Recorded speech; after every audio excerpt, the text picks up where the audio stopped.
Assalamualaikum warahmatullahi wabarakatuh. Perkenalkan, nama saya Rani Syafitri, NPM A1G019053. Baiklah, di sini saya akan menjelaskan tentang materi genetika. Nah, apa sih genetika itu? Genetika itu adalah cabang dari ilmu biologi yang mencoba untuk menjelaskan tentang persamaan dan perbedaan sifat yang diturunkan pada makhluk hidup, atau ilmu yang mempelajari tentang pewarisan sifat atau ciri yang dimiliki induknya kepada keturunannya. Nah, genetika ini awalnya diamati oleh George Mendel. Jadi George Mendel ini menurunkan hukum, yaitu hukum pewarisan sifat, yang terdiri dari dua hukum. Yang pertama yaitu hukum Mendel 1, yaitu hukum pemisahan atau segregasi. Nah, isi dari hukum segregasi ini adalah pada waktu berlangsungnya pembentukan gamet, setiap pasang gen akan disegregasi ke dalam masing-masing gamet yang terbentuk. Kemudian hukum Mendel 2, yaitu hukum berpasangan secara bebas. Isi dari hukum berpasangan secara bebas ini adalah segregasi suatu pasangan gen tidak tergantung kepada segregasi pasangan gen lainnya, sehingga di dalam gamet-gamet yang terbentuk akan terjadi pemilihan kombinasi gen-gen secara bebas. Selanjutnya yaitu genetika dan pengorganisasiannya. Dapat kita lihat yang pertama yaitu DNA, yang kedua RNA dan kromosom. Nah, kita akan membahas tentang hubungan antara DNA dan kromosom terlebih dahulu. Nah, dapat dilihat pada gambar ini adalah manusia. Di manusia itu pasti terdapat yang namanya sel. Nah, sel manusia ini di dalamnya pasti ada nukleus. Nah, nukleus itu adalah inti sel yang mengatur aktifnya seluruh sel. Ya. Nah, di dalam nukleus ini terdapat yang namanya kromosom. Dapat dilihat pada gambar bahwa kromosom ini yang bentuknya seperti X. Ini adalah kromosom. Jadi, nah, jika kromosom ini untaiannya kita buka seperti yang ada pada gambar ini, itu terlihat seperti benang-benang yang terpilin atau benang-benang yang tergulung. Nah, benang-benang yang tergulung ini dia menggulung protein histon. Nah, yang merah-merah ini adalah protein histon. Jadi, protein histon ini digulung oleh benang-benang tadi. Nah, benang-benang inilah yang dinamakan dengan DNA. Nah, jadi kromosom itu adalah untaian DNA yang membungkus protein histon. Nah, kemudian bagaimana jika DNA atau benang-benang ini tadi diperbesar lagi? Nah, bentuknya maka akan seperti pada gambar ini. Nah, ini seperti double helix atau untaian ganda. Nah, untaian ganda itu maksudnya ini satu untai dan ini satu untai. Jadi dia terdapat dua untai yang dinamakan double helix. Jadi DNA adalah untaian ganda polinukleotida yang saling bergulung dengan protein histon dan membentuk benang-benang kromatin atau kromosom. Kemudian yaitu RNA. Nah, RNA ini adalah ribonukleat asid atau asam ribonukleat, senyawa yang tergolong ke dalam asam nukleat yang juga ditemukan di dalam sel makhluk hidup, baik pada sel hewan, sel tumbuhan maupun virus. Perbedaan antara DNA dan DNA adalah RNA menggunakan gula ribosa, sedangkan DNA menggunakan gula deoksiribosa. Kemudian DNA terbentuk double helix, sedangkan RNA satu untaian, pendek dan tidak terpilin. DNA terletak pada kromosom nukleus, kloroplas, dan mitokondria, sedangkan RNA terletak pada nukleus, sitoplasma, kloroplas, dan mitokondria. Selanjutnya yaitu pewarisan sifat. Nah, pada dasarnya pewarisan sifat atau hereditas adalah penurunan sifat dari induk parental ke anak filial.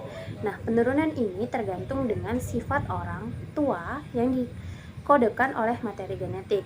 Ayah mewariskan materi genetik melalui sel sperma, sedangkan ibu mewariskan melalui ovum atau sel telur. Nah, terdapat komponen pewarisan sifat. Yang pertama yaitu kromosom. Nah, kromosom ini menjadi komponen yang paling penting dalam proses pewarisan sifat. Komponen yang tersusun dari benang kromatin yang terletak di nukleus. Nah, kromosom terbagi menjadi dua, yakni autosom, yaitu kromosom tubuh yang membawa sifat atau ciri sel-sel tubuh. Yang kedua yaitu gonosom, merupakan kromosom kelamin yang membawa ciri atau jenis kelamin yang terdiri dari kromosom X dan kromosom Y. Yang kedua yaitu gen. Nah, gen ini merupakan komponen yang terdiri dari sepenggal DNA. Pada awalnya, gen berperan dalam mengontrol sifat yang akan diturunkan kepada individu. Jika terdapat dua macam gen, berarti disebut dengan alel, yaitu pasangan gen. Nah, jika gen membawa sifat A besar dan A kecil, berarti disebut alel heterozigot.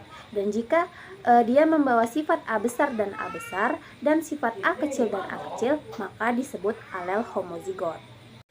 Selanjutnya yaitu pembelahan sel. Yang pertama yaitu amitosis. Nah, mitosis ini adalah pembelahan spontan di mana sel langsung membelah menjadi dua. Jadi tidak ada proses ataupun tahapan-tahapan. Nah, dapat dilihat pada gambar, intinya hanya satu. Kemudian dia membelah. Selanjutnya, dinding sel dan selaput plasma ini mulai membelah dan terpisahlah menjadi dua sel, sehingga terbentuklah dua individu yang baru. Biasanya terjadi pada organisme uniseluler seperti bakteri dan amoeba. Kemudian yang kedua, mitosis. Nah, mitosis ini adalah pembelahan yang terjadi pada sel-sel tubuh. Proses ini terjadi untuk mendukung pertumbuhan. Nah, jika kita bertumbuh, maka selnya bertambah. Dan jika selnya rusak, maka harus diganti dengan sel yang baru. Maka pembelahan yang terjadi adalah pembelahan mitosis yang terjadi dalam 4 tahap, yaitu yang pertama tahap profase, yang kedua tahap metafase, yang ketiga tahap anafase, dan yang terakhir adalah tahap telofase. Selanjutnya adalah pembelahan meiosis. Nah, pembelahan meiosis ini dimana terjadi pada proses pembentukan sel-sel atau gamet sel kelamin, terbagi menjadi 2 tahap, yaitu meiosis 1 dan meiosis 2. Nah, meiosis satunya ada interfase, profase 1, metafase 1, anafase 1, dan telofase 1. Kemudian langsung masuk ke meiosis 2. Nah, tahapannya yaitu profase 2, metafase 2, anafase 2, dan telofase 2. Dan diakhiri dengan setogenesis. Jadi, karena terdapat 2 tahap, maka sel anak yang dihasilkan terdapat 4 sel anak. Tetapi kromosom yang dimiliki anak setengah dari kromosom induknya. Selanjutnya yaitu persilangan. Nah, tadi kita sudah membahas tentang hukum Mendel. Jadi pewarisan sifat ini ditemukan oleh George Mendel dengan cara menyilangkan kacang ercis. Nah, kacang ercis atau kacang polong. Nah, kenapa Mendel memilih kacang ercis? Karena kacang ercis ini memiliki banyak sifat beda. Ada yang berbunga merah, ada yang berbunga putih, ada yang berbiji bulat, dan ada yang berbiji kisut, dan lain-lain.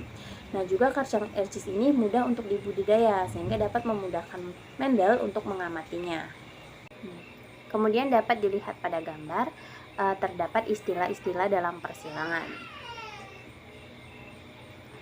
Nah, persilangan itu terbagi menjadi 2, yaitu persilangan monohidrid dan persilangan dihidrid. Nah, persilangan monohidrid adalah persilangan dengan satu sifat beda. Maksudnya adalah pada persilangan ini kita hanya memperhatikan satu sifat saja. Nah, persilangan monohidrid ini juga dibagi menjadi 2, yaitu persilangan dominan dan persilangan intermediate. Yang pertama yaitu persilangan dominan. Contohnya, mawar merah dominan, M besar dan M besar disilangkan dengan mawar putih, M kecil dan M kecil. Jika turunan pertama F1-nya itu 100% berwarna merah, tentukanlah perbandingan fenotip F2-nya. Nah, jadi dapat kita lihat pada persilangannya, P1 atau induk pertamanya yaitu M besar dan M besar, dan M kecil dan M kecil. Maka keturunannya sudah pasti M besar dan M kecil. Nah, kemudian karena yang diminta itu F2, kita silangkan F1 dengan sesama F1, yaitu M besar dan M kecil dengan M besar dan M kecil. Nah, maka didapat gametnya yaitu M besar dan M kecil. Maka keturunannya menjadi M besar dan M besar, M besar dan M kecil dan M kecil. Dan perbandingannya yaitu 3:1. Karena jika hasilnya adalah M besar, pasti hasilnya merah, karena sifatnya dominan. Nah, jika tidak ada M besarnya, maka hasilnya putih. Kemudian yaitu persilangan intermediate, yaitu persilangan semi dominan yang menghadirkan sifat baru. Nah, contohnya bunga berwarna merah, M besar dan M besar disilangkan dengan bunga berwarna putih, M kecil dan M kecil. Nah, jika keturunan pertama F1-nya 100% berwarna merah muda yang merupakan sifat baru, tentukanlah perbandingan fenotip F2-nya. Nah, dapat dilihat dari persilangannya, M besar dan M besar disilangkan dengan M kecil dan M kecil. Maka anaknya atau keturunannya yaitu M besar dan M kecil, semuanya merah muda. Jadi ada sifat yang baru, sehingga perbedaannya hanya fenotipnya saja, sementara genotipnya tetap sama. Jadi hasilnya adalah 1:2:1. Kemudian persilangan dihidrit. Nah, jika pada persilangan monohidrit hanya memperhatikan satu sifat beda saja, maka di persilangan dihidrit akan memperhatikan dua sifat beda atau lebih. Contohnya adalah kacang arcis berbiji bulat warna kuning, B besar, K besar, dan K besar disilangkan dengan kacang arcis berbiji kisut warna hijau, B kecil dan B kecil, K kecil dan K kecil. Dapat kita lihat persilangannya, F1 disilangkan dengan sesamanya, yaitu B besar dan B besar, K besar dan K besar disilangkan dengan B kecil dan B kecil dengan K kecil dan K kecil. Hasilnya heterozigot, yaitu B besar, B kecil, K besar, dan K kecil. Bulat berwarna kuning.